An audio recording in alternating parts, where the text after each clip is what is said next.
सभी सम्मानित साथियों को जय भीम नमो बुद्धाय। साथियों, मैं राधे किशन अहिरवार, भीम आर्मी ब्लॉक अध्यक्ष। आज मैं आपको एक विशेष टॉपिक के उपलक्ष्य में बताना चाहता हूँ। वो टॉपिक है कि राजनीतिक में आदमी को किस तरीके से हराया जाता है, किस तरीके से उसको परास्त किया जाता है, किस तरीके से उसको परेशान किया जाता है। उसका फॉर्मूला है साम दाम दंड भेद। ये चाणक्य का फॉर्मूला बताते हैं लोग बाग। ये राजनीति में बहुत ज़्यादा इस फॉर्मूले को यूज किया जाता है। इस फॉर्मूले से आदमी को ऊपर बढ़ रहा है उसको नीचे गिराने के, उसे रोकने के लिए, राजनीति के कद को रोकने के लिए इस फॉर्मूले को यूज किया जाता है।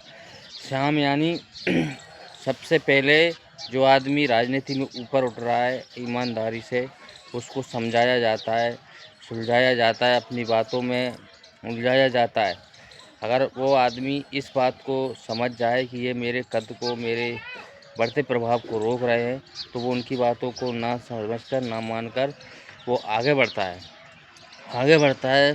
तो फिर दाम का प्रयोग किया जाता है। जब आदमी समझाइश से नहीं मानता है राजनीति में, तो जो अदर पार्टियां हैं जो अपने आप में पावरफुल है पैसों में, फिर वो ख़रीदने का काम करती है, उसको दाम देती है कि भाई तू इतना पैसे ले ले, ये कर ले, तो उसको ये दे देते हैं।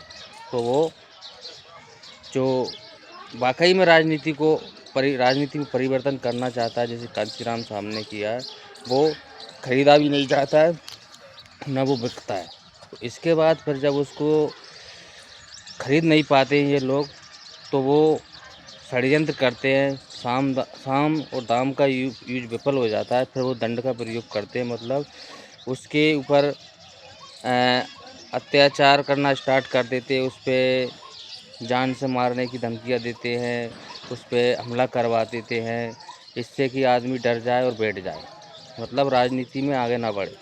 जो इस प्रकार की जो घटना करते हैं उसको हम दंड कहते हैं। दंड से आदमी जब इन व्यवस्थाओं से भी वो निकल जाता है, तो फिर वो भेद का यूज करते हैं।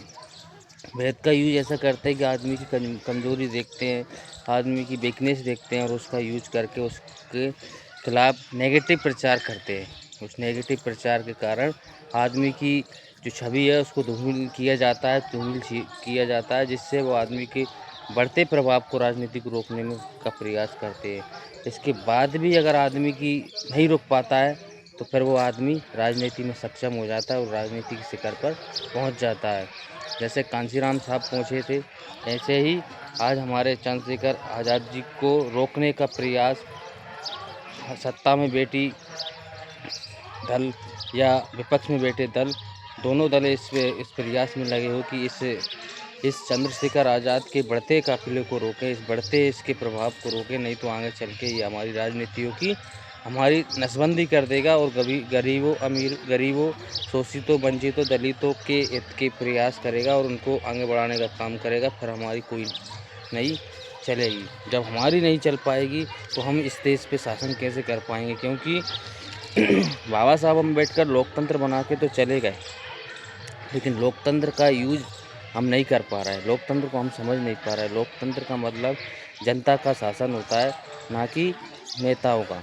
जब हम प्रतिनिधि चुन के भेजते हैं कि वो हमारे हक अधिकारों की बात करेगा, हमारा काम करेगा, लेकिन प्रतिनिधि बनने के बाद, वो सांसद, विधायक, एमएलए, मंत्री, प्रधानमंत्री बनने के बाद, मुख्यमंत्री बनने के बाद, वो अपने आप को राजा समझ बैठता है, वो अपने आप को मालिक समझने बैठता है कि अब तो मेरे हाथ में ही है सब कुछ। लेकिन बाबा साहब अम्बेडकर ने एक ऐसा लोकतंत्र दिया है कि कोई भी इस गलतफहमी में नहीं रहे कि हम यहाँ के राजा हैं, हम यहाँ के वो हैं।